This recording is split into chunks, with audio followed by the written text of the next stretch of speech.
Bonjour et bienvenue dans Crunch, le podcast qui fait croustiller le rugby avec la rédaction de l'équipe. Bonjour la rédaction de l'équipe. Bonjour. Bonjour. Salut. Cette semaine, avant des quarts de finale de Champions Cup, où l'on compte 3 clubs français, Clermont et le Racing, qui vont se rencontrer samedi au Michelin, et Toulouse, qui reçoit l'Ulster dimanche. Mais on va se pencher sur le cas de Clermont. C'est notre choix. On va se pencher sur ce cas avec les journalistes de la rubrique rugby de l'équipe. Aujourd'hui, Aurélien Bouisset. Salut Aurélien. Salut Christelle. Thomas Perrotto. Salut Thomas. Salut Christelle. Et Alexandre Bardot. Salut Alex. Salut. Eh bien, vous savez tout, alors c'est parti, flexion liée jeu. Dimanche, dans un remake de 2018, Clermont accueille le Racing au Michelin en quart de finale de Coupe d'Europe. En 2018, c'est le Racing qui l'avait emporté 28-17. Ça, on se souvient presque tous. On va pas revenir sur le fait que cette édition est un petit peu bizarre, que disputer un quart de finale au mois de septembre, c'est pas commun. On va juste souligner que le Racing arrive avec 2 victoires en 2 journées, pas n'importe quoi comme victoire, une au Loup, l'autre en passant 40 points à Montpellier. Alors, l'ASM a certes gagné contre Toulouse, mais enfin, en serrant furieusement des fesses sur la fin, et a perdu à Bayonne là, ce week-end. Du coup, les Cassandres annoncent un peu une fessée contre le Racing. On parle d'azéma, de trop d'azéma, de fin de cycle. Aurélien, toi qui les suis depuis un petit moment, t'en penses quoi, toi, de ça, en phase descendante ou pas du tout? Déjà, t'as dit que le match avait lieu dimanche, parce que moi, je pars samedi à Clermont. J'espère que c'est samedi le match. Dimanche, c'est Toulouse, hein. C'est samedi, Clermont. Je crois que je me suis trompée, ça m'étonnerait, je me trompe très, très rarement. J'ai entendu dimanche. Donc, Elle a dit les deux. Ouais. Mais sinon, non, Clermont. Phase descendante, c'est difficile à dire, parce que ils fonctionnent sur le même staff, en tout cas environnement, depuis un moment. Mais je te rappelle que c'est le dernier finaliste en date du top 14 en 2019. C'était il y a longtemps. C'était il y a longtemps, Covidement parlant, si tu veux, mais au final, rugbystiquement parlant, c'était il y a 6 ou 7 matchs. Ce qui est sûr, c'est qu'ils cherchent un peu de renouveau, et notamment dans le staff technique. On peut penser qu'ils l'ont modifié à la marge cette saison parce que Benson Stanley est arrivé pour s'occuper de la défense. C'est un ancien centre de la maison qui a joué longtemps et qui a terminé sa carrière à Pau et qui est revenu dans le giron clermontois pour s'occuper de la défense. C'est la première fois qu'ils ont un spécialiste purement dédié sur ce secteur-là, qui leur pose problème depuis 1 an ou 2.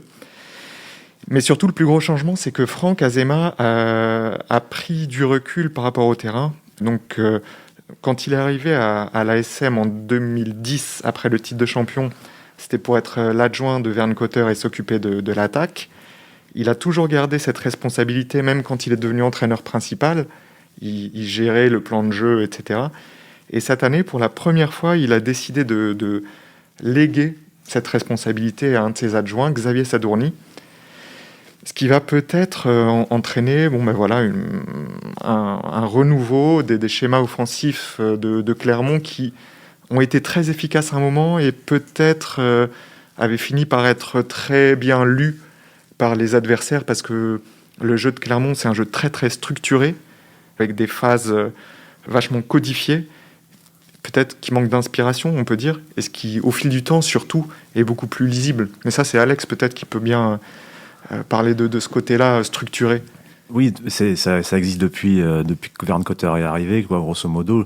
Je me souviens d'une réflexion un jour d'un membre du staff de l'équipe de France qui disait que quand il avait les Clermontois sous la main, les Clermontois lui disaient « mais nous, on découpe le terrain en tant de carrés, c'est un nombre important de carrés, et dans chaque carré, on a des zones, on a des choix possibles, et donc on sait qu'on a tel repère, et qu'on peut faire ci, qu'on peut faire ça, que toute l'équipe pense... » Alors, en équipe de France, c'était pas possible à renouveler parce qu'il manquait de temps, mais en tout cas, c'est tout ça pour dire qu'effectivement, à Clermont, c'est très, très codifié.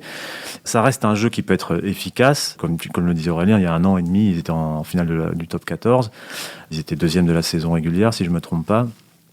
Donc c'est un jeu qui peut rester efficace, mais l'impression un peu, c'est que ça a plus de mal à bouillonner en interne. Alors on sent bien que là, il y a eu une volonté, il me semble que l'an dernier d'ailleurs, Franck Azéma en avait déjà un peu parlé, du fait de renouveler aussi l'effectif. Il y a quand même pas mal de joueurs qui sont partis à l'intersaison, des joueurs trentenaires J'ai pris des noms là tout à l'heure, il y a Zirakashvili, Ouloudjia, Ledlow, Abendanon, Toeava. Tout ça, c'est des joueurs de plus de 30 ans qui sont partis. Il y a cette idée de renouveler, de faire venir de nouveaux talents, peut-être d'en faire émerger du centre de formation. Et pour l'instant, on est au milieu de la passerelle, quoi. Et reste à savoir comment Clermont va avancer maintenant. Pour l'instant, c'est un peu poussif, mais c'est quand même très tôt. On a joué 2 matchs et il faut rappeler que les circonstances sont quand même particulières et que c'est impossible de revenir à 100% après 6 mois de coupure et seulement 2 matchs.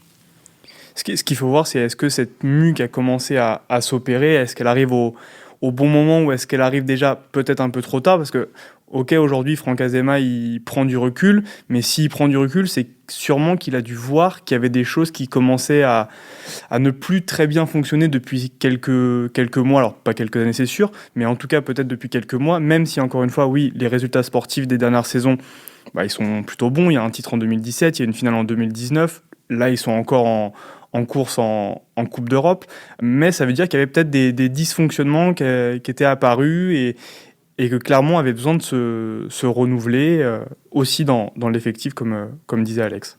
Parce qu'il faut se rappeler que la saison dernière, quand la saison s'est arrêtée, Clermont était 6e, ce qui est honorable, mais ils étaient très loin de Bordeaux, par exemple. Et surtout, ils avaient déjà autant de défaites que la saison précédente sur l'ensemble des 26 journées. Oui, dans le jeu, la saison dernière, ça démarrait pas, quoi. C'est des problèmes qu'on retrouve d'ailleurs maintenant. Hein. C'est une défense qui encaisse beaucoup de points et puis des matchs dont ils perdaient le fil en deuxième mi-temps. Après, on peut peut-être interpréter l'arrivée de Benson Stanley comme un désaveu de Bernard Gouta, puisque c'est lui qui s'occupait de la défense jusque-là, en plus des avants. Pour ce qui est de Franck Azema, c'est difficile à dire parce que après le titre de 2017, ils ont eu aussi une saison catastrophique en 2018 avec, pour la première fois depuis une éternité, pas de qualification pour la phase finale.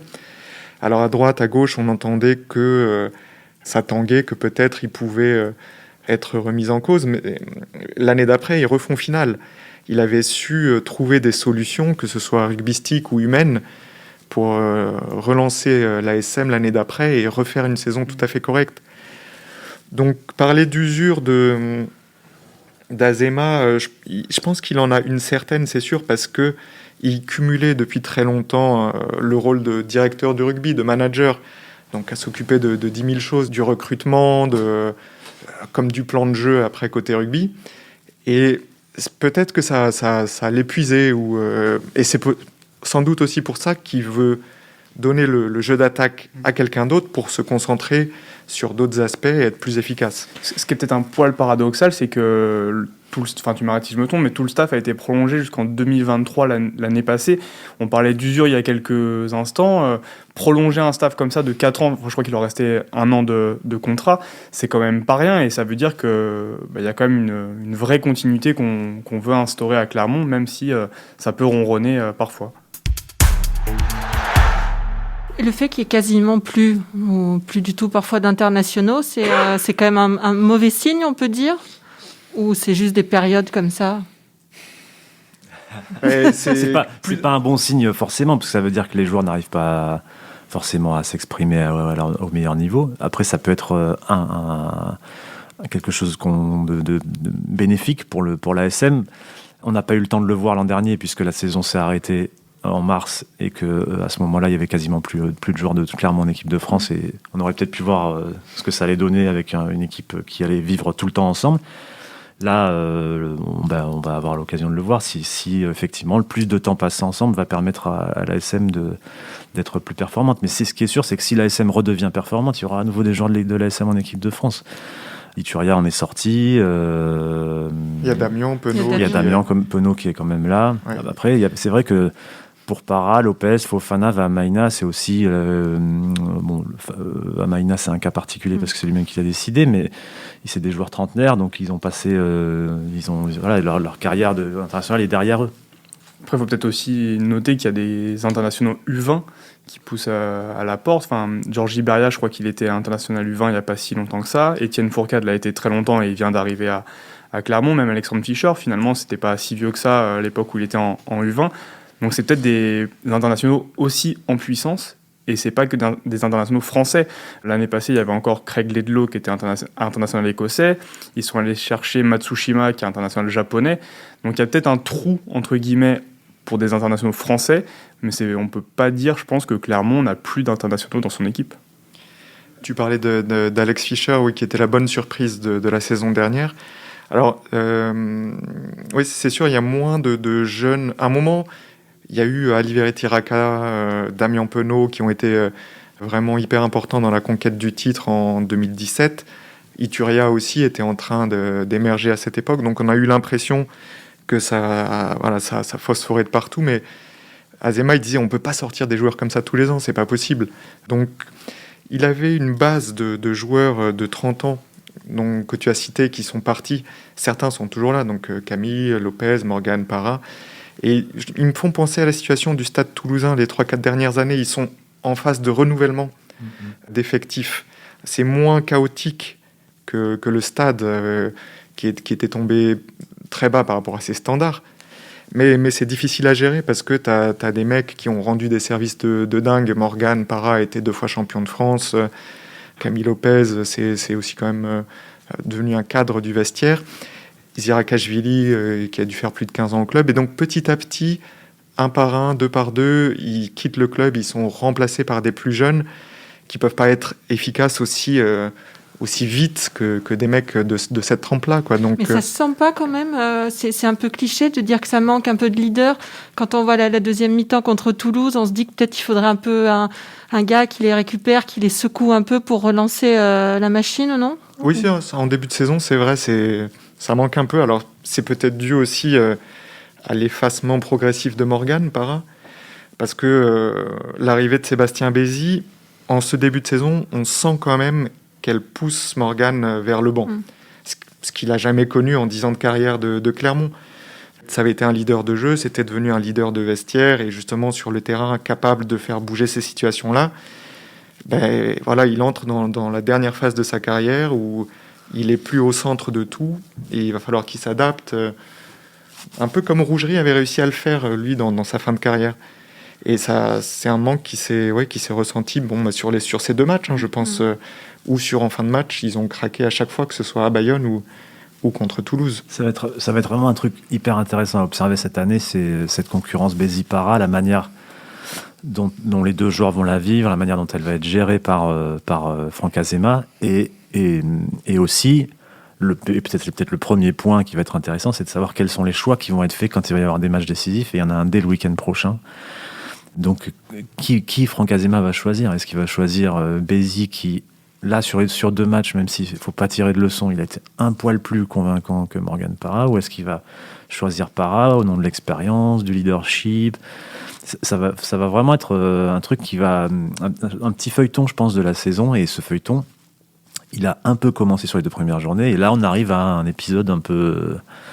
à un climax du feuilleton Bézi-Parra de la saison. Ouf. C'est pas non plus la première fois qu'il y a un feuilleton des demi de mêlée à Clermont. On disait que Laidlaw arrivait aussi pour concurrencer sévèrement Morgan Parra, et ça n'a pas été tout à fait le cas. Un peu avant, c'est la première fois quand même qu'on ressent autant qu'il y a un joueur qui arrive avec la possibilité de s'imposer, de prendre la place, quoi. Avec Laidlaw, c'était moins... Ouais, pour moi, Laidlaw, c'était sur le papier meilleur que Parra, parce qu'on disait Parra, vieillissant, il avance, machin. Avec Laidlaw, sa chance à Parra, c'est que Laidlaw partait en sélection.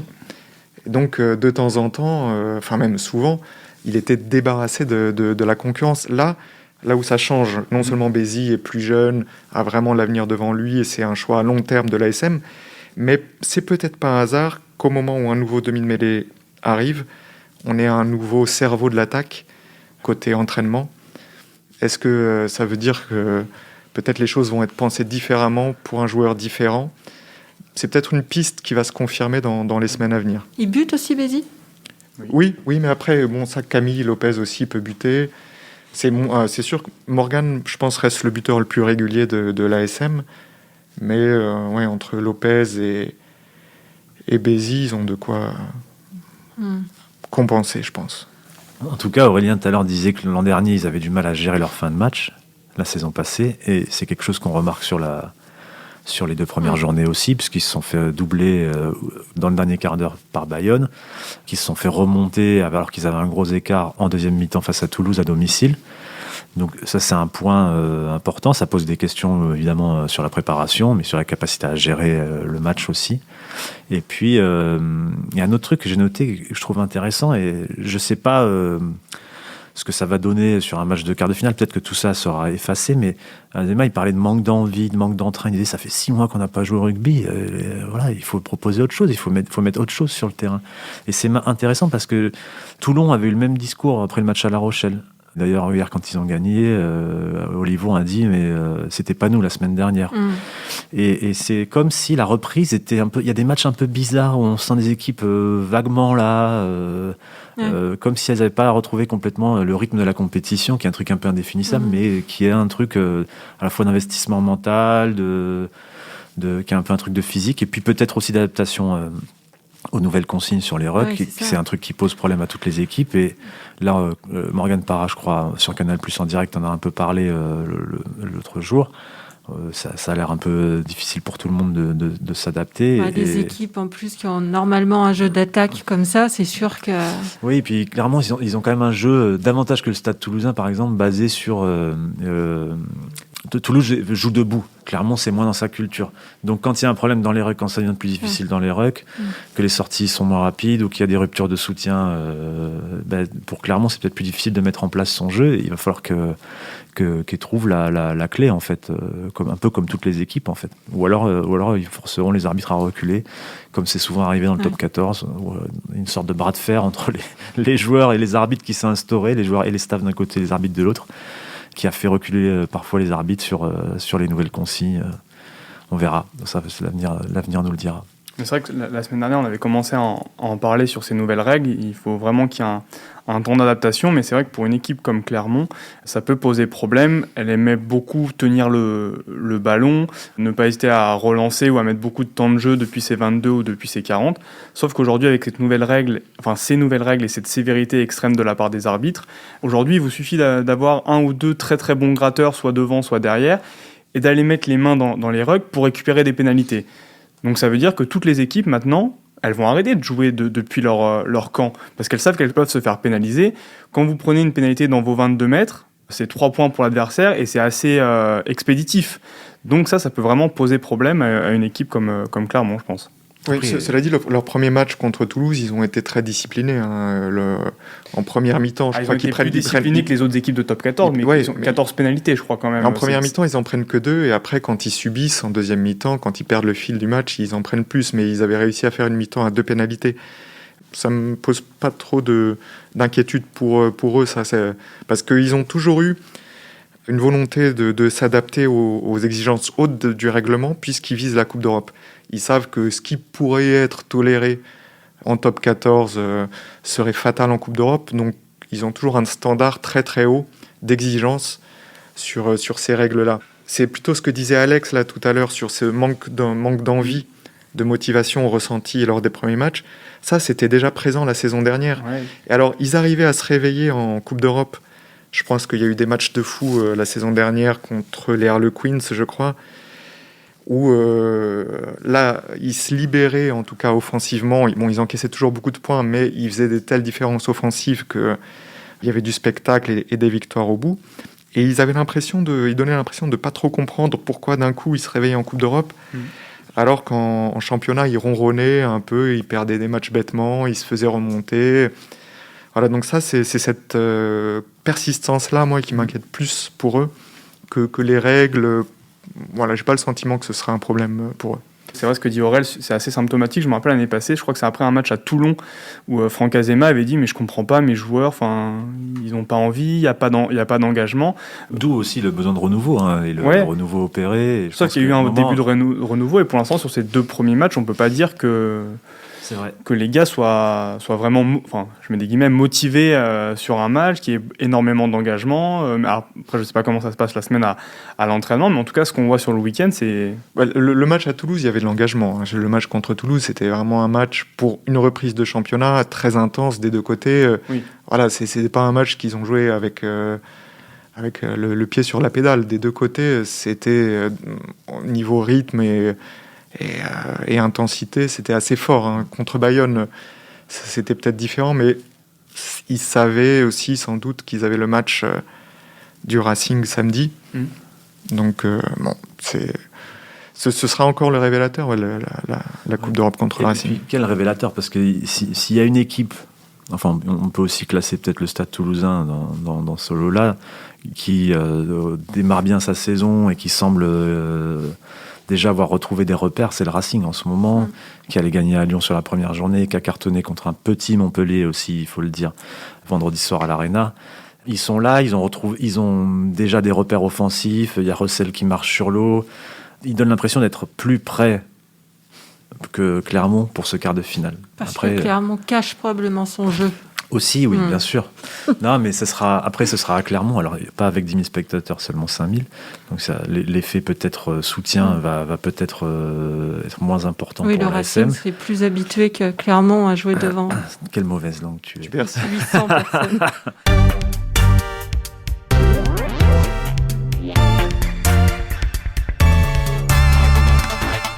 Bon, on sait qu'il y a un nouveau président qui est arrivé à Clermont. On rappelle qu'Éric de Cromière est décédé d'un cancer en juillet.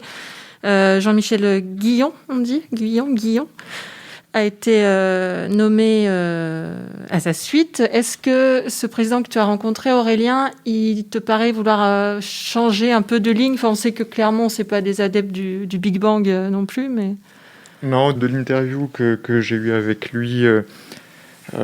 on sent qu'il y a une continuité assez forte avec ce qu'a été l'ASM jusqu'à maintenant, parce que il m'a dit surtout vouloir miser sur l'ancrage territorial. Donc ça, à Clermont, c'est un discours assez classique où on est le club de l'Auvergne, toute la ville de Clermont est derrière nous, on fédère des spectateurs ou des partenaires de toute la région. Voilà. Et ensuite, beaucoup miser sur le centre de formation.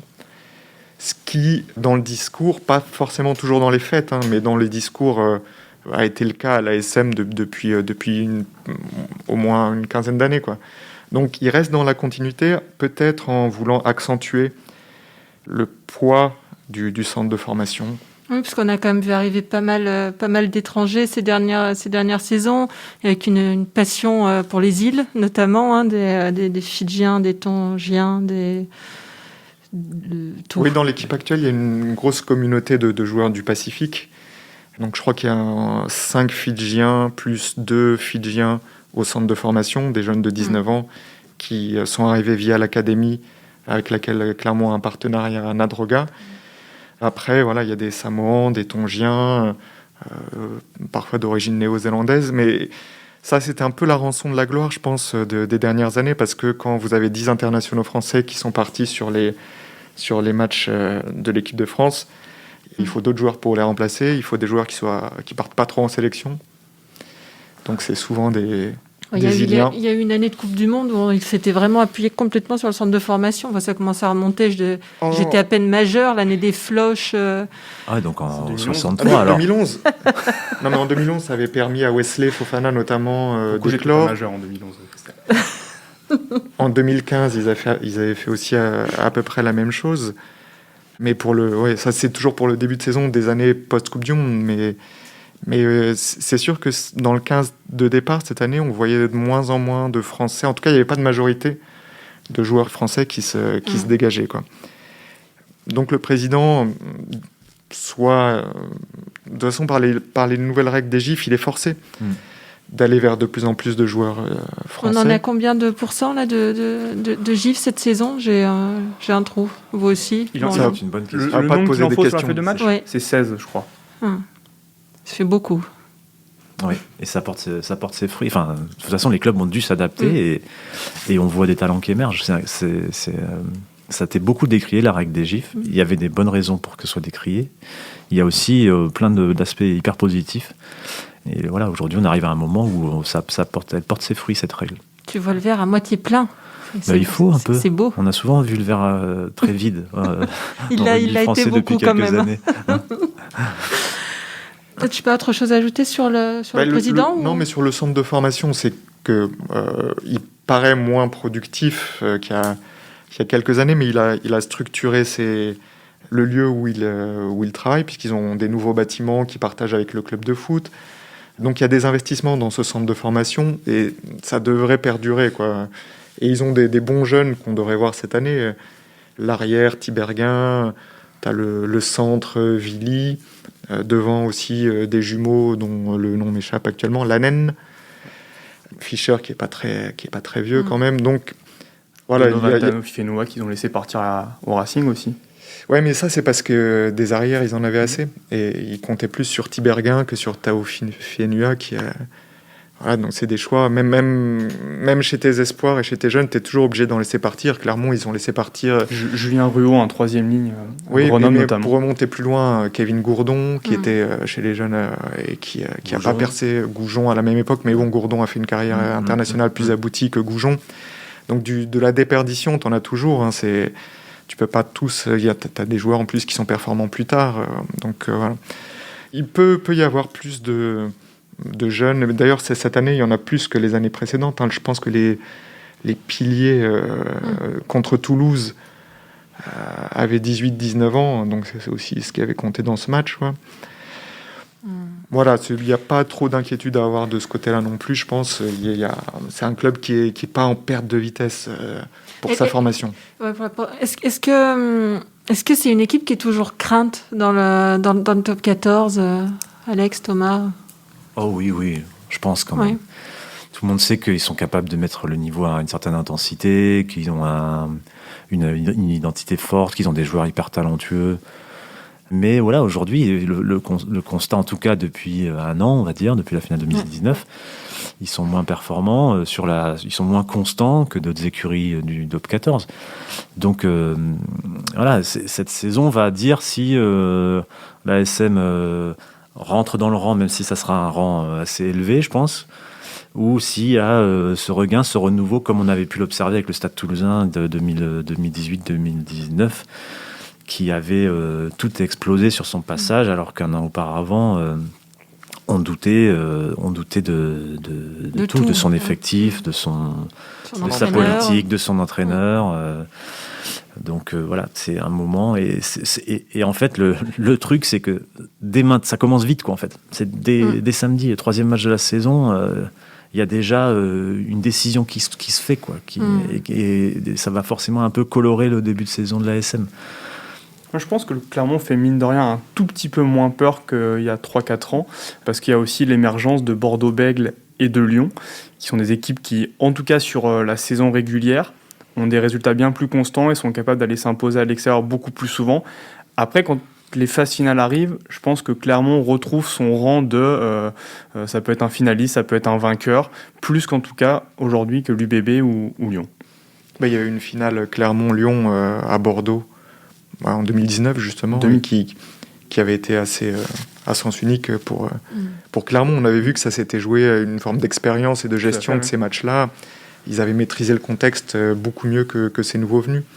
Mais c'est vrai que par rapport au Racing actuel, qui a une stabilité d'effectifs sur cette saison plus forte que l'ASM, on peut penser qu'ils ont un petit temps de retard, puisqu'il y a plus de recrues à Clermont, plus de changements dans les marges. Donc ils ne sont pas favoris, Clermont. Non, je ne les donnerais pas comme favoris, mais ni pas favoris. Hein, c'est un match totalement ouvert. C'est ça qui est bien dans le sport, quand tu ne sais pas trop qui va gagner d'avance. La glorieuse incertitude du sport, on n'a jamais fait mieux. Mais encore une fois, le fait que ce match se joue devant un stade qui sera aux 2/3 vide, ça rend ce match encore plus incertain, quoi, parce qu'on sait que l'ASM est capable de se nourrir du Michelin et de l'ambiance particulière de ce stade-là. Eh bien, merci, messieurs. C'était très intéressant. L'Auvergne est vraiment très intéressante, décidément. Merci à tous. C'était Crunch, une émission de la rédaction de l'équipe. Aujourd'hui, j'étais avec Aurélien Bouisset, Thomas Perrotto, Alexandre Bardot. Merci à Roland Richard qui s'occupe de tout. Retrouvez-nous tous les lundis sur l'équipe.fr, Apple Podcasts, SoundCloud. N'hésitez pas à réagir, laissez des commentaires, mettez-nous plein d'étoiles. À la semaine prochaine.